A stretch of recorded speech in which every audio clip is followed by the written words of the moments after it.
My friends, we gather at a troubled hour in the life of our nation.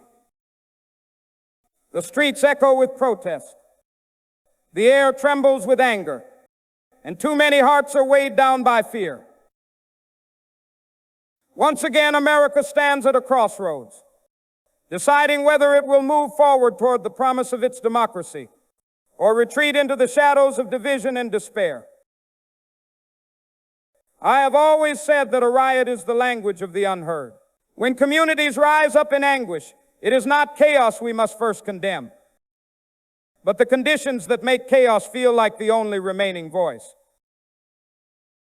We must ask ourselves with honesty and courage why so many feel locked out of opportunity, unheard by their government, and unseen by their neighbors.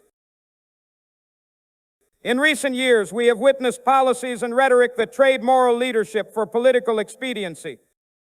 When power is used to inflame resentment instead of heal wounds, when leaders speak in ways that pit citizen against citizen, race against race, faith against faith, the fabric of democracy begins to fray.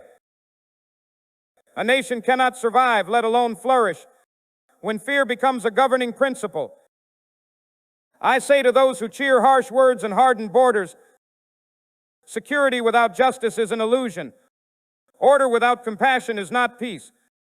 Greatness is not measured by how loudly we proclaim our strength, but by how faithfully we protect the dignity of the least powerful among us. Some have sought to define patriotism as loyalty to a man or a party.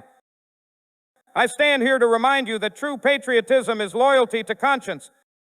It is the courage to criticize your country when it is wrong, and the love to work tirelessly to make it right. America was not born perfect, but it was born with the capacity to be better. We must reject the false choice between law and justice. We must reject the lie that one group's advancement requires another's humiliation. We must reject the politics of blame, whether it is aimed at immigrants, the poor, or those who dare to protest injustice. Injustice anywhere remains a threat to justice everywhere, and indifference to suffering is the most dangerous accomplice of oppression. Yet even now, I am not without hope. I see hope in young people who refuse to accept inherited hatred. I see hope in workers demanding not charity but fairness. I see hope in communities that choose dialogue over destruction and nonviolence over revenge. Nonviolence is not weakness. It is a sword that heals, a force that transforms enemies into neighbors.